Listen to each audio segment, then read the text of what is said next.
विज्ञान एवं प्रौद्योगिकी के अंतर्गत नैनो तकनीकी ये अपने आप में लगातार जो है एक नए नवाचार के साथ लगातार विभिन्न क्षेत्रों के लिए लगातार प्रयासरत है। ठीक है, तो नैनो प्रौद्योगिकी नैनो स्केल आधारित तकनीकी है।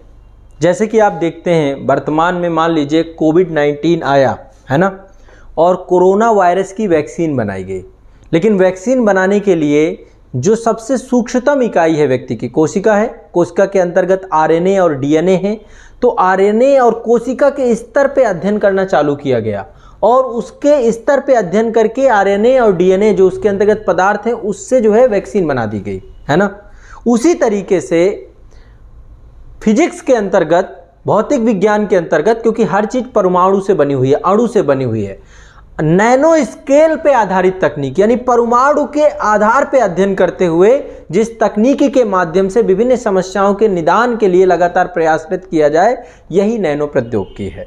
आसान भाषा में नैनो प्रौद्योगिकी को यदि मैं आपको समझाऊं तो नैनो टेक्नोलॉजी के अंतर्गत ऐसे सभी शोध और तकनीकें सम्मिलित हैं जो 1 से 100 नैनोमीटर आकार के पदार्थों से उत्पन्न होने वाले विशिष्ट गुणों के अध्ययन और उन अनुप्रयोगों से संबंधित हैं। ठीक है, अब ये क्या होते हैं नैनो कण, ये आपको मैं एक बार समझाने का प्रयास करता हूं। आप देखिए ब्रह्मांड में जितनी भी चीजें हैं परमाणु से बनी हुई हैं, अणु से बनी हुई हैं।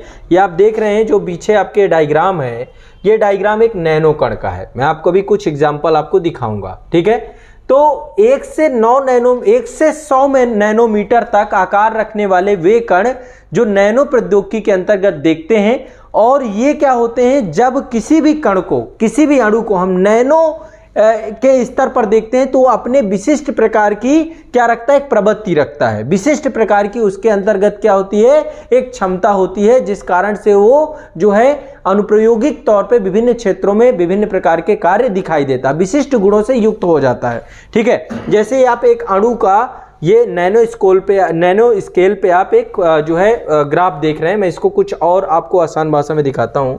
यहाँ पे देखिए ये एक नैनो स्केल है। ठीक है, नैनोमीटर स्केल है।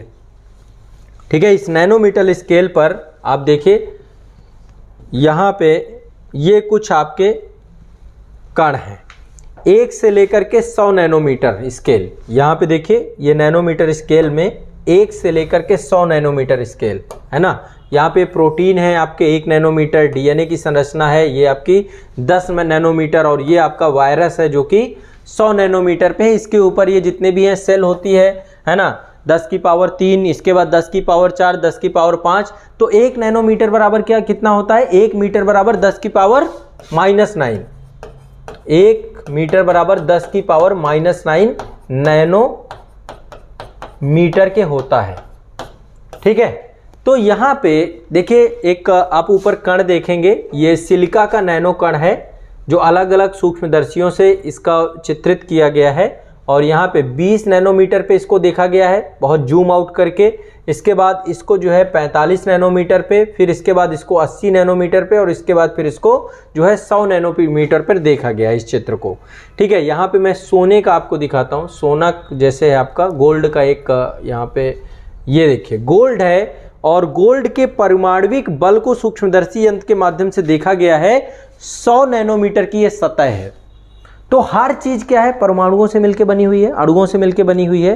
तो अणुओं के लेवल पे, अणुओं के स्तर पे प्रौद्योगिकी का इस्तेमाल करना, उसके माध्यम से जो है चीजों को बनाना है ना, और वो क्या होता है, विशिष्ट गुणों से युक्त हो जाता है और जो कि विभिन्न क्षेत्रों में काम करता है। यही नैनो तकनीकी है।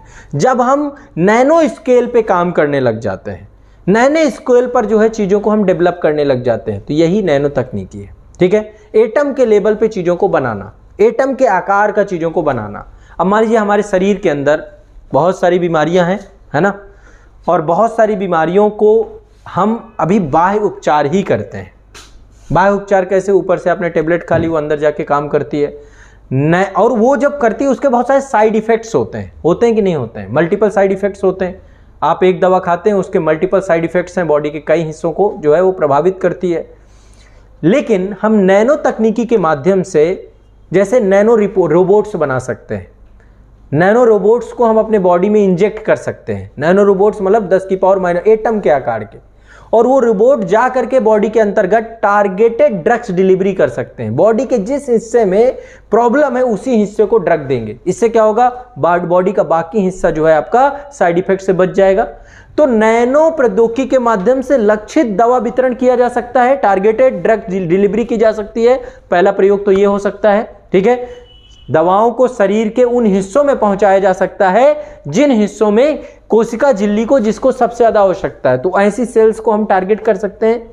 दूसरा, अभी हम बहुत सारे बायो सेंसर बना रहे हैं क्वांटम फिजिक्स के माध्यम से, नैनो अर्धचालकों के माध्यम से बहुत सारे बायो सेंसर बनाए जा रहे हैं जिसके माध्यम से बीमारियों की पहचान की जा रही है। इसके लिए कार्बन नैनो ट्यूब बनाए जा रहे हैं, नैनो वायर बनाए जा रहे हैं, बायो सेंसर बनाए जा रहे हैं जिससे HIV और कैंसर जैसी बीमारियां जो हैं इनकी पहचान में भी मदद मिल रही है। और जो TB जैसा एक भयानक जो है TB को लेकर, डायग्नोस्टिक को लेकर काफ़ी सारे क्लिनिकल ट्रायल इस आधार पर किए जा रहे हैं।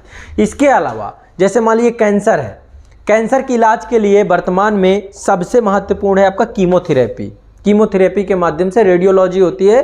जैसे आपको बॉडी के अंदर कैंसर क्या है, जब हमारे शरीर के अंदर जो सेल हैं, जो कोशिकाएं हैं, वो पर्टिकुलर एक जो है नियंत्रित तरीके से विभाजित होती हैं। जब शरीर के अंदर की कोशिका विभाजन अनियंत्रित हो जाए, यही कैंसर सेल होती है। ऐसी कैंसर सेल जो नियंत्रित ना हो, है ना, जो उसकी दर हो वो अलग हो, वही कैंसर सेल में तब्दील हो जाती है। तो कैंसर सेल को अभी क्या होता है, कीमोथेरेपी के माध्यम से हमारे बॉडी के अंदर की कैंसर सेल्स को खत्म किया जाता है, क्योंकि जो अनियंत्रित तरीके से मर रही हैं उनको डेड किया जाता है। लेकिन उसके कारण से बॉडी की जो अच्छी सेल्स हैं वो भी खत्म हो जाती हैं, ठीक है। इंफ्रारेड किरणों के माध्यम से बॉडी के अंदर के सेल्स को डेड करते हैं।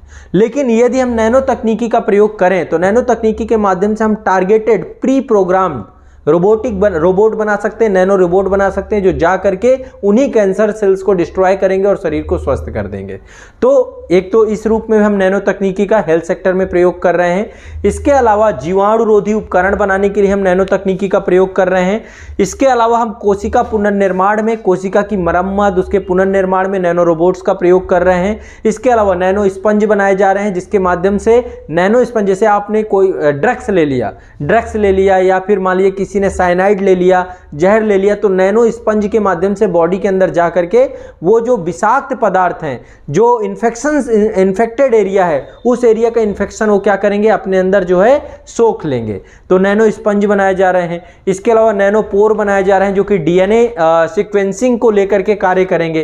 तो इस तरीके से नैनो प्रौद्योगिकी को लेकर के कई सारे हेल्थ सेक्टर पे लगातार प्रयास किए जा रहे हैं।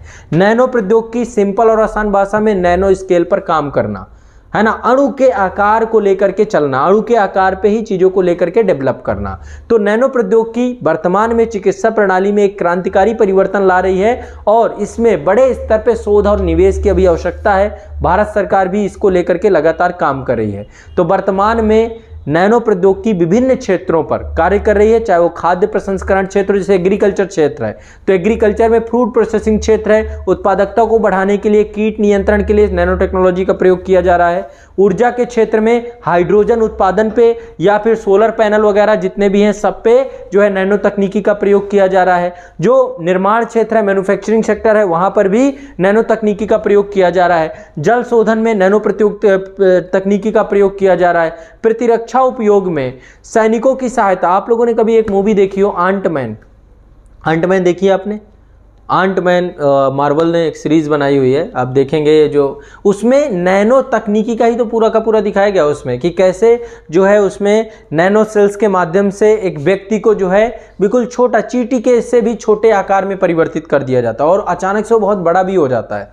तो नैनो तकनीकी के माध्यम से हम एटम के लेवल पे लेकर के चीज़ों को हम डेवलप कर सकते हैं और उससे हम टारगेटेड वर्क कर सकते हैं। टारगेटेड क्योंकि वो जा करके उसी क्षेत्र को, इन्फेक्टेड एरिया को ही वो प्रतिरक्षा करने में प्रयास करेगा।